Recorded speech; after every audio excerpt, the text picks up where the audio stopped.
Las medidas de dispersión son medidas estadísticas que muestran la variabilidad de los datos, qué tan dispersos o separados se encuentran. Entre estas medidas tenemos el rango, también llamada amplitud o recorrido, la varianza, desviación estándar, coeficiente de variación y desviación media.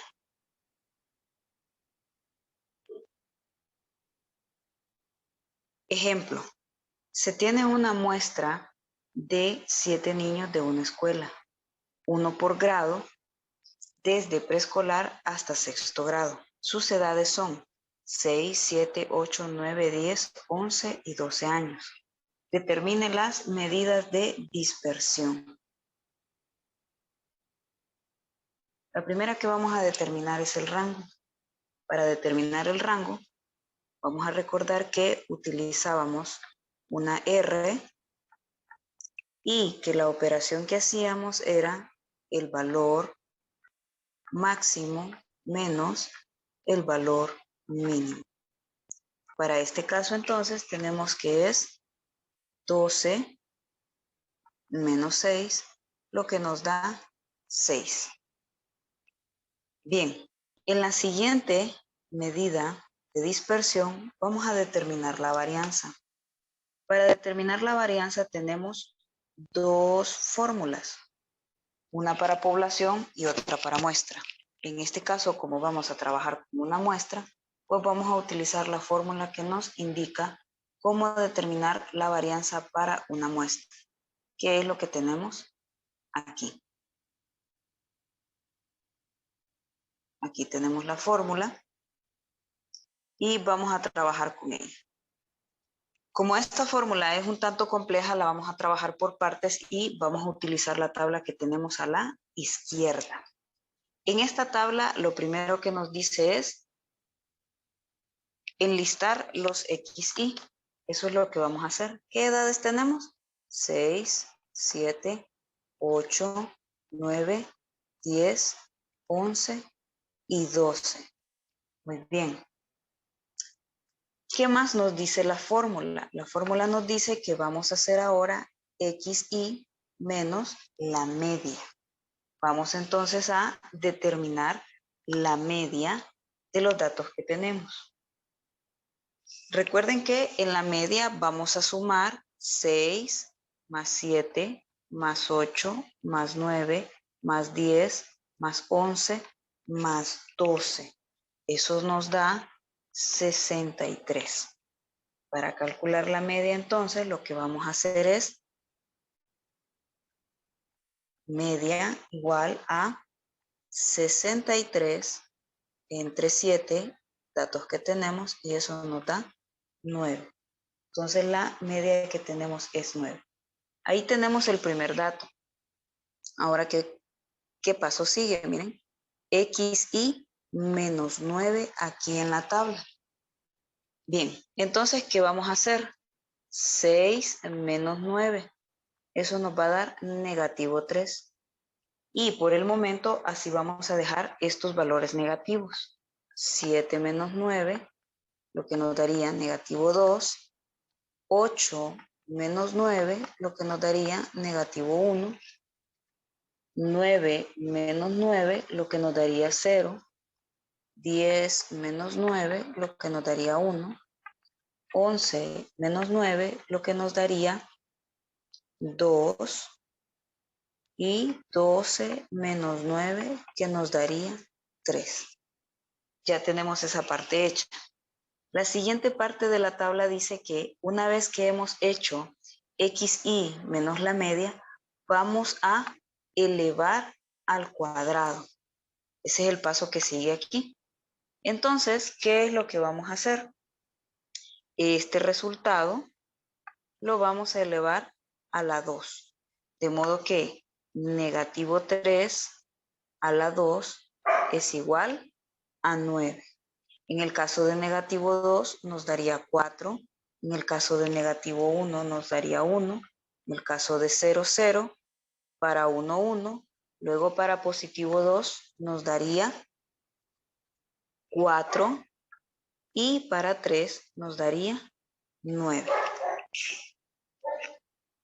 Luego que ya tenemos estos datos y que ya tenemos la media, nos pide la suma. Eso es lo que nos indica este símbolo, el símbolo de suma, la letra griega sigma. Entonces, en este caso, al sumar 9 más 4 más 1 más 0 más 1 más 4 más 9, nos da 28. Una vez que tenemos ese 28, entonces la fórmula se simplifica, porque entonces solo vamos a hacer S a la 2, es decir, la varianza al cuadrado. Siempre que determinamos la varianza es una fórmula que nos da un resultado que está elevado al cuadrado, aunque sea una cantidad que no tenga raíz cuadrada exacta.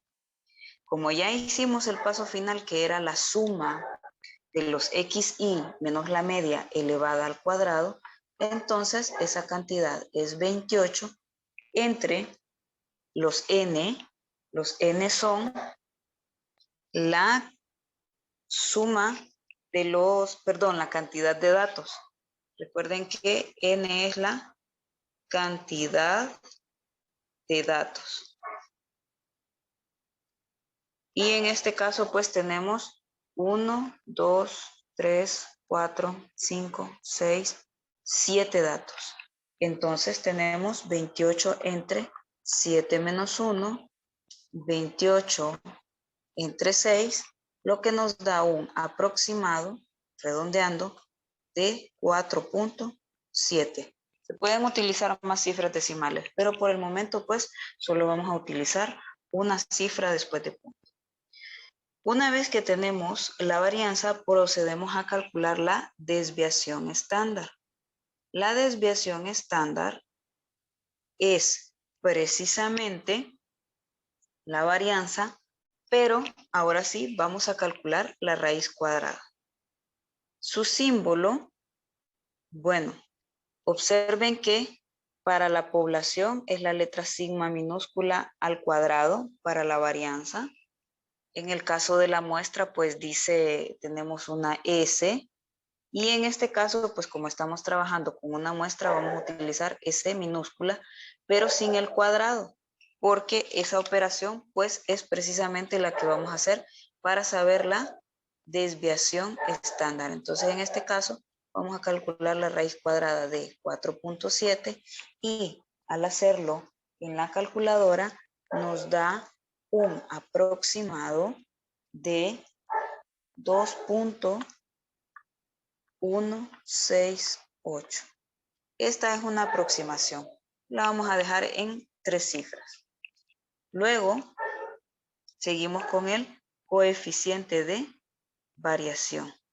El coeficiente de variación es una fórmula sencilla que se identifica con CB en minúsculas, donde lo que vamos a hacer es dividir la desviación estándar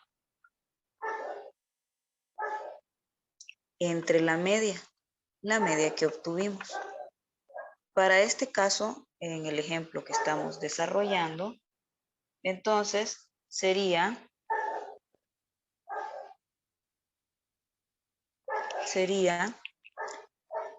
2.168 dividido entre el valor que obtuvimos por media aritmética. ¿Cuál es ese valor?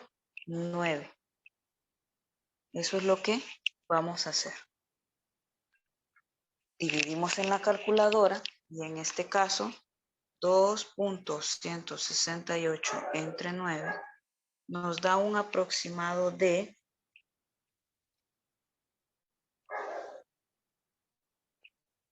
0.24. Luego sigue un 0, pero vamos a dejar 2 cifras. Es muy común representar o utilizar el coeficiente de variación en términos porcentuales, es decir, multiplicarlo por 100. En este caso, entonces, tendríamos 0.24 multiplicado por 100, lo que nos daría entonces 24%. Finalmente, tenemos la desviación media. En el caso de la desviación media, es una fórmula un poco más compleja que también vamos a hacer por partes. Desviación media, la vamos a anotar aquí, y es la suma de todos los datos que tenemos desde 1 hasta el último dato del valor absoluto de esos datos menos el valor de la media. Y todo esto dividido entre n. Bien, entonces, esta parte del valor absoluto de los xy menos la media, lo vamos a hacer en la tabla. Vamos a regresar y es lo que tenemos aquí. En este caso, entonces, sería 6 menos el valor de la media. O sea, 6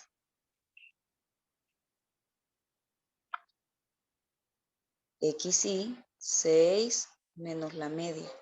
La media es 9.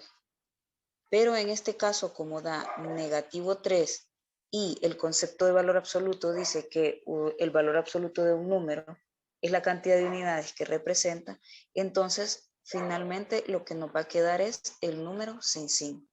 De modo que aquí sería 3, aquí sería 2, aquí sería 1, 0, 1, 2 y 3. Sumamos esas cantidades y nos da 12, porque nos dice que es la suma. Nos regresamos a la fórmula entonces y vemos que aquí lo que vamos a hacer es tan simple como dividir el 12 que obtuvimos en la sumatoria dividido entre la cantidad de datos que es 7. Y eso nos va a dar 1.7.